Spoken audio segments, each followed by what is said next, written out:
प्रत्याहार, धारणा, ध्यान, समाधि, योग, अष्टांग योगा।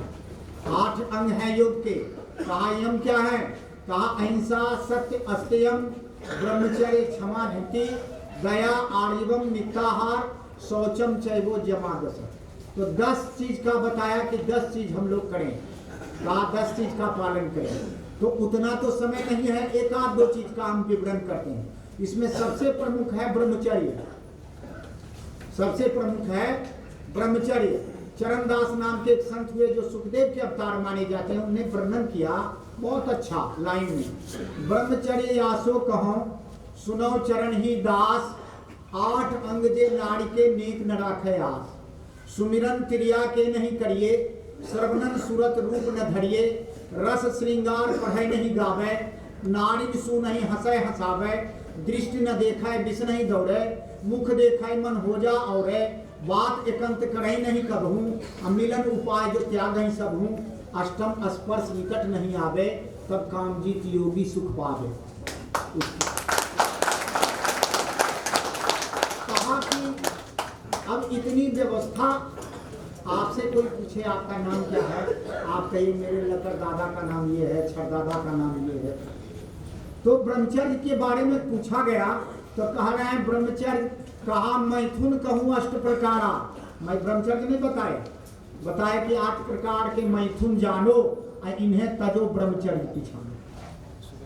कहा जानना चाहिए। कहा जानने का मतलब क्या है? जानने का मतलब उपयोग करना। जानने का मतलब, कहा दमन नहीं, भोग नहीं, मुक्त होना। कहा मुक्ति गीता में कही गई। भगवान कृष्ण ने कहा दमन किसका करोगे? जब तुम अपने मैथुन का, अपने काम ऊर्जा का दमन करोगे तो वह और जोर से वेग से प्रकट होगी। तो दमन भी नहीं करना। कहा भोग भी नहीं करना, भोग में भी लिप्त नहीं होगा, क्योंकि भोगाग्नि न भुक्ता वैमय मुक्ता। भोगों की अग्नि को जितना भोगोगे वह और ज्यादा प्रकट होती चली जाएगी। कहा कि दमन भी नहीं कर रहे हैं, भोग भी नहीं कर रहे हैं, तो मुक्ति कैसे होगी? कहा भोगी। भगवान कृष्ण ने गीता में लिखा मैं सुगंधों में पवित्र सुगंध हूँ। सुगंधों में पवित्र सुगंध। तो सुगंध भी अपवित्र होते हैं क्या? कोई सुगंध और दुर्गंध कहेगा तो कहेगा दुर्गंध अपवित्र होता है, लेकिन सुगंधों में पवित्र सुगंध है, इसका अर्थ होता है अपवित्र सुगंध भी होते हैं। कहा कैसे? हम एक उदाहरण से समझाएं। अभी तुरंत अभी अगरबत्तियां जल रही हैं तो जितने दूर के व्यक्ति के नाक के पास उसकी सुगंध जा रही होगी, तो इस आसन के प्रति, इस व्यास आसन के प्रति, गुरुओं के प्रति समर्पण का भाव उठता है कि बड़ा अगरबत्ती में लगता है कि परमात्मा ही है। यह पवित्र सुगंध। और काम का क्षेत्र, जैसे ही फिरदौस की खुशबू आती है, जैसे ही रजनीगंधा की खुशबू आती है, मुझे अपनी दिलरुबा याद आता है। ये अपवित्र सुगंध है। हमारा मन काम की ओर उन्मुख हो गया। काम जब ऊपरी तल पर चढ़ता है तो राम बनता है, और काम जब निचले तल पर चला जाता है तब वासना बन जाती है। तब वासना बन जाती है। तो इससे मुक्त कैसे होंगे, उसके लिए उपाय क्या गया शास्त्रों में? तो आप देखेंगे कि जो भी व्यक्ति कामुक ज्यादा है उसका सांस ज्यादा चलता। आप गौर करेंगे, प्रयोग करके देख लेंगे। सांस को जैसे जैसे आप नियंत्रित करते जाएंगे, आपका काम राम में बदल जाएगा, कामानंद ब्रह्मानंद में बदल जाएगा। कामानंद एकदम से आपको पता भी नहीं चलेगा कि हम कब बदल गए। हम बदलाव की ओर अग्रसर हो जाएंगे। तो कहा कि सुगंधों में पवित्र सुगंधों। कहा कि मैथुन को के वेग को प्रकट नहीं करना चाहिए। अगर आप दबा देते हैं तो वह प्रकट। एक कहानी से इसकी शुरुआत करते हैं। मुल्ला नसीरुद्दीन बड़े संत थे। संत होने के बाद बहुत दिनों बाद उनका मित्र 20 वर्षों बाद कमाल आया मुस्तफा मिलने। तो मुल्ला उस समय अपना कुटिया में ताला लगा के निकलना चाह रहे थे, तब तक कमाल आया। कहा रे मुल्ला कहाँ जा रहे हैं? कहा रे यार कमाल बड़े दिन पर आए हो। कहा आया तो हूँ बड़े दिन पर। कहा कि मेरे तो आज 3 जगह दावत है, तो आज सीओ साहब के यहाँ, डीआईजी साहब के यहाँ, उसके बाद सीओ साहब के यहाँ, उसके बाद आपने और भी अधिकारी एक हैं उनके पास। कहा तो हम यहाँ बैठते हैं। तुम कितनी देर में आओगे? कहा क्या बैठना है यार, फिर हमारा दावत है, अपने फिर खाना वाना बनाना पड़ेगा, भोजन तुमको देना पड़ेगा, चलो चलो दावत में साथ। कहा मेरे तो कपड़े बड़े दूषित हैं, मैं बड़े दूर से चल के आया हूँ, बड़े गंदे हैं कपड़े। कहा कोई नहीं, मेरे पास अभी एक जमींदार ने, एक बादशाह ने मुझे कपड़े भेंट दिए एक जोड़ी, उसको मैं कभी पहना नहीं हूँ, तुम पहन लो। तो शेरवानी और पैजामा था खूब बढ़िया प्रेस किया हुआ, पहन लिया मुल्ला के मित्र मुस्तफ़ा कमाल ने। पहनने के बाद तो उसको उसकी ठाट बाट देखने को लगती थी, मुल्ला को रस हो गया। अब देखिए, मुल्ला कहता मन ही मन, करे काश यह कपड़ा मैं पहना होता, इस कपड़े में तो ये मालिक लगता, मैं इसका नौकर। वहां तो उसने दबा लिया अपनी व्यवस्था को, कहा चलो चलो। पहुंचा DIG साहब के पास, भोजन वगैरह जब हो गया तो बार बार उनके घर से बच्चे समझ रहे थे कि ये कोई बादशाह है, मुल्ला का खुदा भक्त आए हैं, तो उनकी खातिर वातिर ज़्यादा हो रही थी, मुल्ला की खातिर वातिर थोड़ी कम हो रही थी। लोग उसको ज़्यादा दे रहे थे, हाँ कुछ और चाहिए, कुछ और चाहिए। मुल्ला को बड़ा रस हुआ कि आज ये कपड़े काश मेरे पास होते तो मुझे भी लोग पूछते। तो बाद में पूछा उन्होंने कि इनका परिचय कराइए। कहा ये मेरे मित्र मुस्तफ़ा कमाल हैं। देखिए हंसिएगा नहीं, ये मेरे मित्र मुस्तफ़ा कमाल हैं, बड़े दिन के बाद 20 वर्षों बाद मेरे पास आए हैं। रह गए कपड़े की बात तो वो मेरे।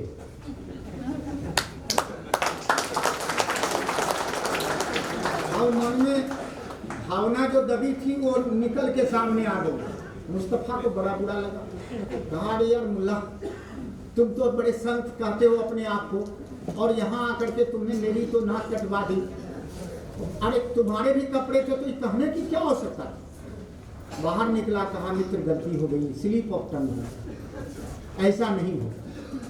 मैंने अपनी भावनाओं को दबाने का प्रयास किया लेकिन निकल गया, कोई बात नहीं, अगले जगह चले चलो। कहा नहीं जाऊंगा, तुम मुल्ला बड़े खराब आदमी हो। कहा कभी नहीं कहूँगा यह बात।